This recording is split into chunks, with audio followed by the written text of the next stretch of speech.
I need to update that intro. We should update our intro for next year. Yeah. Hey everyone. Hey everyone, welcome to the Easy Railcast. I'm Wyatt Glover. This is Drew Thomas. And if you guys tuned in to the first time we tried doing this, my computer actually died right as I started streaming it. But so Well, I thought I don't even want to waste time trying to because my computer has been like always dying right as it's at like around 50%, and then it just dies really quick. So I thought, why 50? yeah. That's the And it, halfway part. yeah, and it would always ask me to update it because maybe it hasn't finished updating all the way. It would update and restart.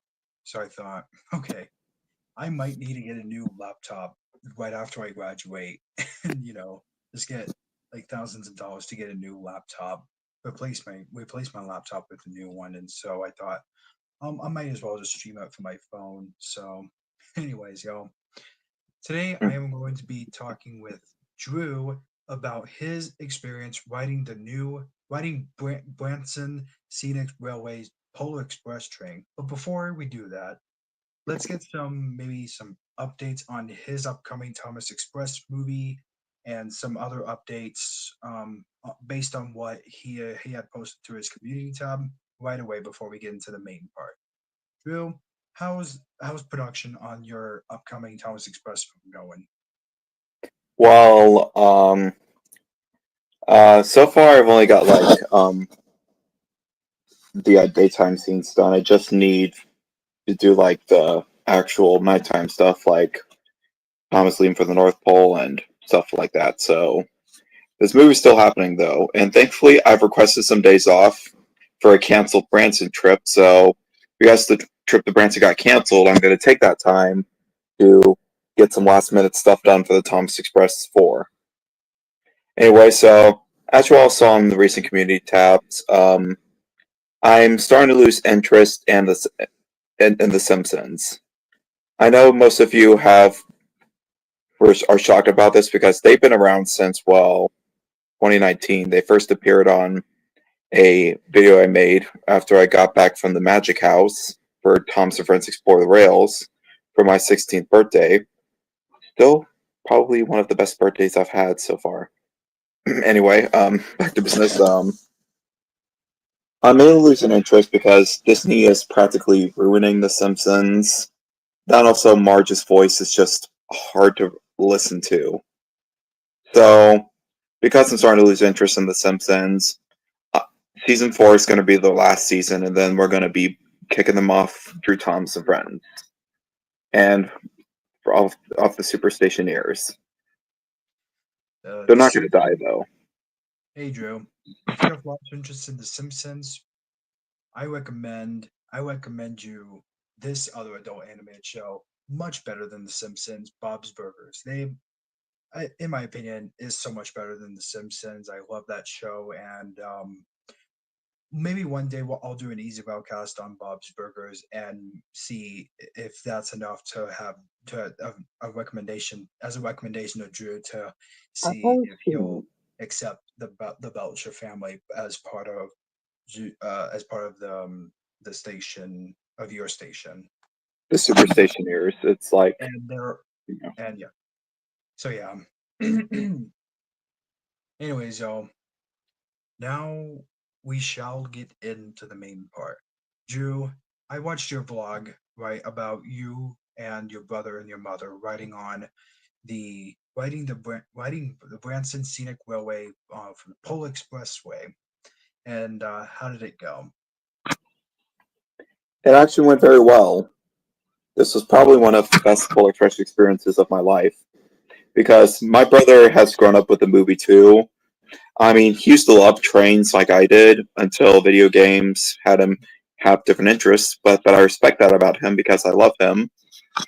But anyway, he actually wanted to go on the trip. He actually said he wanted to go, and I was very surprised.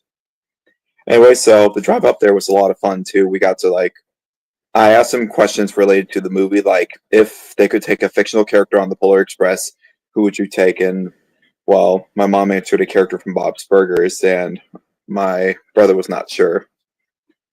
And when we got to the depot, the train was already there, and so I got there just in time too because it was like 15 minutes before the pre-show. Which, if you've seen the video, then you'll know that the pre-show was what you just saw in the video. Now, it's like 30 minutes before the train ride leaves. And it pretty much follows the storyline where they're going to pick a random passenger and explain that they didn't have a photo with Santa or wrote a letter and made someone else put out the milk and cookies. There's also the hobo ringing his sleigh bell on his hat, but no one can hear it because they can't believe. Obviously, like the movie, I said that I heard it because I believe. Because, yeah. And then afterwards, we got on the train, and just like the other train rides I've been on, where'd I put it? My Polar Express book's around here somewhere, but well, I got it autographed and I held it for the passenger my mom and my brother to follow along, almost like I was reading it to them, which was actually good practice for what I have coming up next weekend, which we'll get to that later. And so afterwards, they served the cookies and hot chocolate, as they've done ever since, well, they first started doing the Polar Express. Family tradition, I mean, you can't have the Polar Express without the hot chocolate scene. And afterwards, we made it to the North Pole, which was actually Hollister, Missouri. And Santa boarded our train. Then we headed northward to Lights of Joy, which was a Christmas light trail, which they actually gave us a coupon for it at the Scenic Railway after I got my tickets. Speaking of which, I shall show you what they punched on my ticket. It's a B for believe. And would that be punched on all the other tickets as well? Yeah, back then they would punch the first initial of the name. That was from the early train rides. You can watch those videos.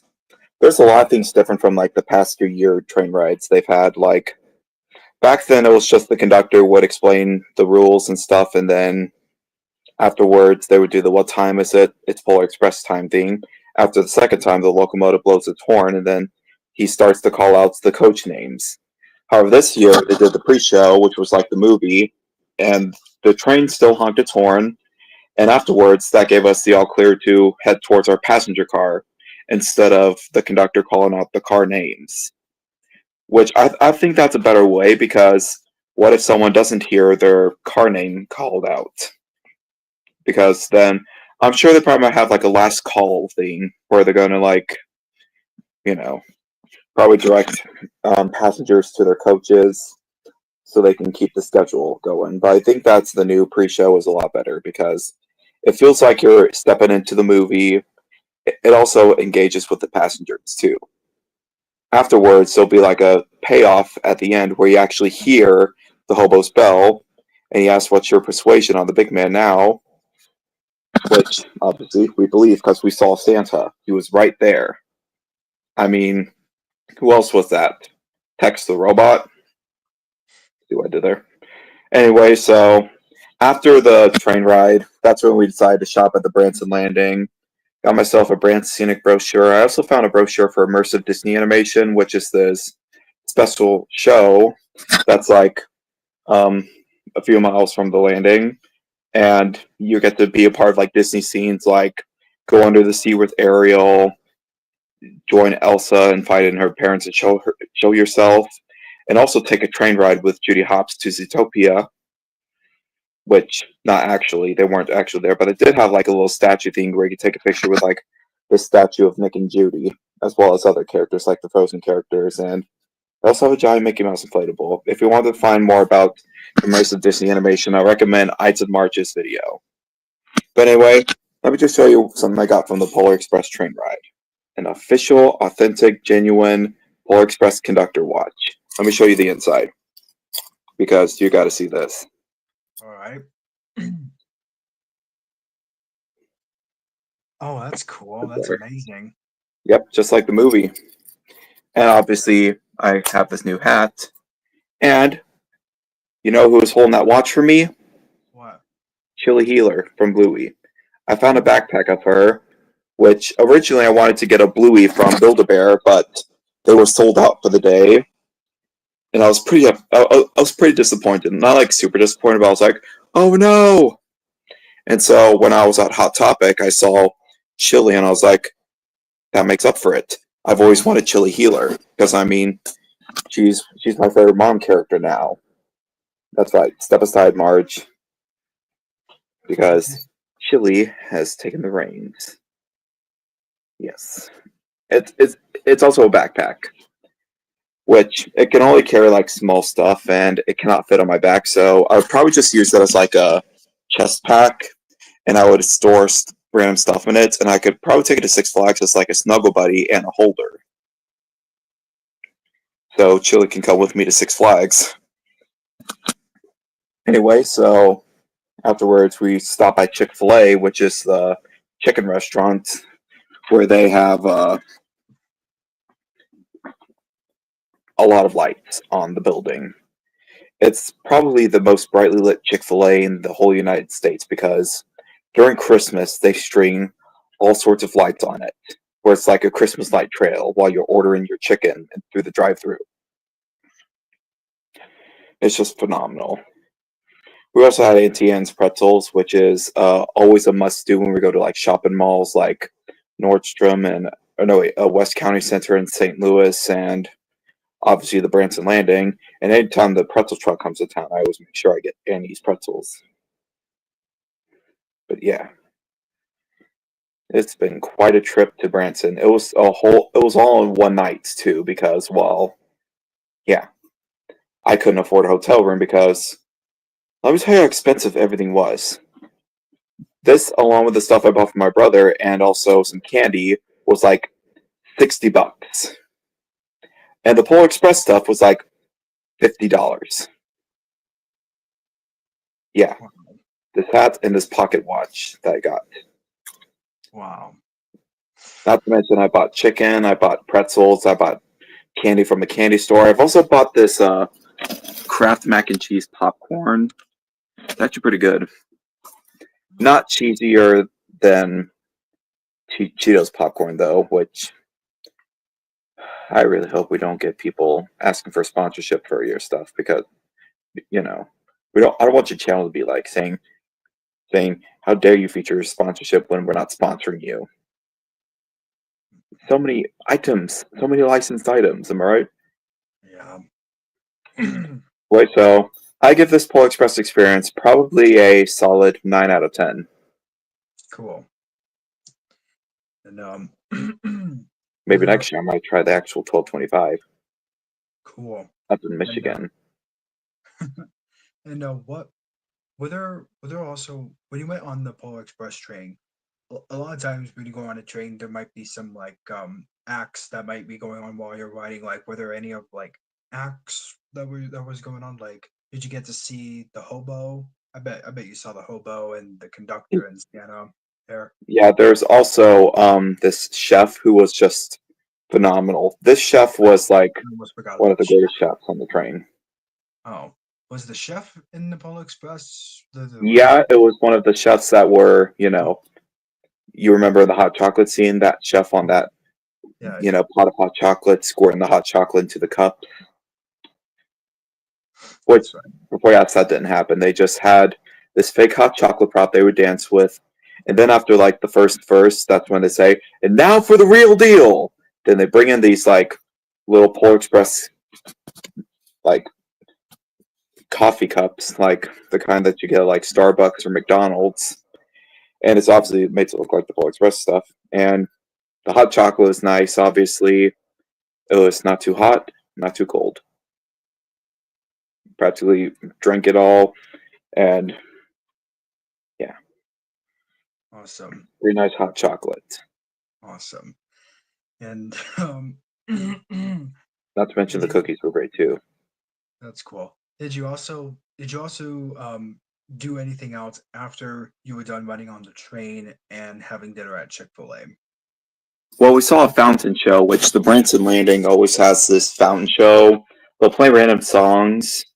Like, I don't know what song they were playing, but I remember it had this like very catchy rock and roll beat to it. Enough to where I would just wanted to bang my head to it.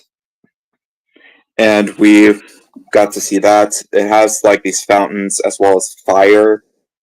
There's like these fire tubes that shoot fire out of it. And there's the fountains which they squirt really high. Cool. And uh, also in your vlog, when you film yourself riding on the train, also sitting on these chairs, you also said that they reclined too. You had Yeah, recliners. it was awesome. Now, I bet you that the 1225 doesn't have that, because that is fantastic. I mean, some of these cars were like former Amtrak cars, and yeah. My back, my back and my butt would probably be sore after probably like I don't know, maybe frozen or sore. Probably by the time we get to the North Pole, I could barely walk. Um, I would Yeah, definitely need to you shouldn't. bring a blanket, bring a pillow with me, or bring in my earphones so I can listen to Harry Potter audiobooks or listen to podcasts or something like this one. There's always stuff to do on the Polar Express. I mean, so if you are listening to music or you're distracted with stuff, you're probably going to miss the exciting things it has to offer, like Flights of Joy, um, Santa Claus, and obviously everything else, like songs from the movie, getting to sing along with them. Not to mention the bright and happy sound of children, because indeed we got a lot of happy children. Cool. And did they also give you a bell from the movie as the first gift of Christmas? The bell. Oh yeah, I have it in my bell collection that's like on my dresser. I have a lot of those bells. I might actually use them for when I'm, doing like the music for like the Thomas Express 4. I still need to record when Christmas comes to town and also the hot chocolate song. All in good time though. You can't rush a good movie. I also still need to get mom to print out Munchie Beaver before, you know, which he's going to be the character introduced in the Thomas Express 4, who is a character from P&J Otter, and he's having trouble adapting to his new life in Zootopia, and and just like the lonely boy Billy, he his message is pretty much going to be to depend on and rely on and count on people, even Santa. Cool. Now I've asked my mom and my brother this question. Um, if we got our tickets punched, um, like if we had our tickets punched all the way, like a full phrase, like a full word, what would it be? My brother's would probably be loyalty, because he was there for me on the Polar Express. He had a lot of fun too. And my mom was like family, and my brother suggested that my ticket would say honor, and that honestly really touched me, because it's really nice having a brother and a mom to care for you and always be there for you. And oh my gosh, this is getting deep. Okay, I that want to cry, folks. that got really deep. If my if my ticket had a full punch phrase, just so it's full punch phrase like one word phrases, it would probably have to say um my thing would just say cool because I'm the coolest person ever. Yeah. And what would your full phrase ticket punch say? Probably what my brother said, honor, because I felt a lot of honor when I was, on the Polar Express. I was wearing my full steam conductor outfit, and I didn't get thrown off or told off. Well, then again, I wasn't like causing a scene. I wasn't getting in the way. I was just a guy who liked to cosplay. I did fool a few passengers thinking that I was a conductor, but I wasn't. Ignore the costume people. It was, yes, it looked almost like a Branson Scenic employee, but not fully like a Branson Scenic Railway employee. Let's just say if I impersonated employees and if I just went around doing stuff and messing with the equipment, they would throw me off. And they would probably trespass me and ban me from the Polar Express in Branson. No one wants to get banned from the Polar Express, folks. If the conductor had recognized you in that suit, he would have been like, "Oh, would you like to be my secondary conductor, or be my like? Would you be able to like load the coal in the train, like one of those?" Actually, that's what the fireman does. The engineer fireman does the coal shoveling and engine driving. The conductor is what does all aboard and stuff. I guess if the conductor had recognized you in that full suit, he probably would have. It's like, I don't like how I don't like this man. Are you impersonating me? Are you you just like you own this train? I might for a future Railcast that would have bring out. that, that would have given me flashbacks of watching. I watched one of Brian Hall's shorts of like his interaction with Jack and Sally, but he impersonated Oogie Boogie, and like Jack and Sally had to go with it. It's like he sounds like Oogie Boogie. But then I've seen a couple of his impressions. Like I remember when he was with Nick Wilde, he was doing an impression of Mr. Big. Mr. And Big. I don't even I sometimes forget who that is, but sometimes I gotta think of rewatching that film to try and remember who Mr. Big I need is. to rewatch Zootopia too as well. Yeah. Well, I do remember other characters besides Judy and Nick, like Chief Bogo, uh, the sloth, Priscilla, and what was the other? Flash. Flash was the sloth. There's also Benjamin Clawhauser, Mr. Big, and Frou Frou. There was also Yax, who was the hippie dude from Mystic Springs Oasis. And there's Manchas, who was the panther that chased Judy and Nick because he became savage because of Doug Ramesses and Don Bellwether, who are the main antagonists. If if I had the opportunity to go anywhere else besides, like, I've been to Colorado, I've been to Nevada, which is Las Vegas. If I had the opportunity to go to Missouri and I see Drew, I'm like, dude, it's like December. We should definitely go by that. Branson Scenic. Yeah. Drew would definitely get into that, and that would be the next vlog for next year. And that would definitely be our first in-person vlog, or maybe if at any time. Drew, if you ever decide if you want to move out to Missouri or maybe come to Utah for a visit, and we do our first in-person Easy Worldcast, that will be the best one we've ever done. And I mean, I've been to visit theme parks from across America. I could always visit Lagoon and do some coaster riding there. I'll have to look up theme parks in Utah, and if there's a lagoon in Utah, lagoons in other places too. And if there's one theme park that is definitely perfect for Drew, I'm like, Drew, this is theme park I want you to try out. If you do have the time to do so, this is definitely the one for you. And they've got a couple trains there too. And I'll tell them. Hunger for thrills. Yeah. As a kid, I was scared of thrill rides, but now when I watch videos of like thrill rides, I'm like, even intense ones, I'm like, holy crap, I've got to try this. Or maybe except for watching Final Destination 3, you'd be like, well, I think if you watch Final Destination 3, you're just like, yeah, never happens to me ever. Never happens to me at all. Yeah, my brother's actually wanted to try out some Six Flags coasters next year too. I might consider getting him a season pass. However, then again, he might not use it a lot, so maybe I would get him a ticket. And however, most of the time, I just want to go to Six Flags just by myself, solo. Mainly because I don't want to have to focus on keeping track of people, and I want to just go around and do my own thing. Not always having to do what someone else wants to do. Just have my own fun. That's why I go to Six Flags solo a lot. Because sometimes when people are around, it kind of slows me down with the fun I'm having. Like, means that I have less interactions with Bugs Bunny, less opportunities to ride the train.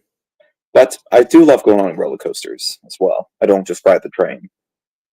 Whenever the roller coasters are like busy, I just camp on the train until I find a coaster that's not too crazy. And then what else? Hmm.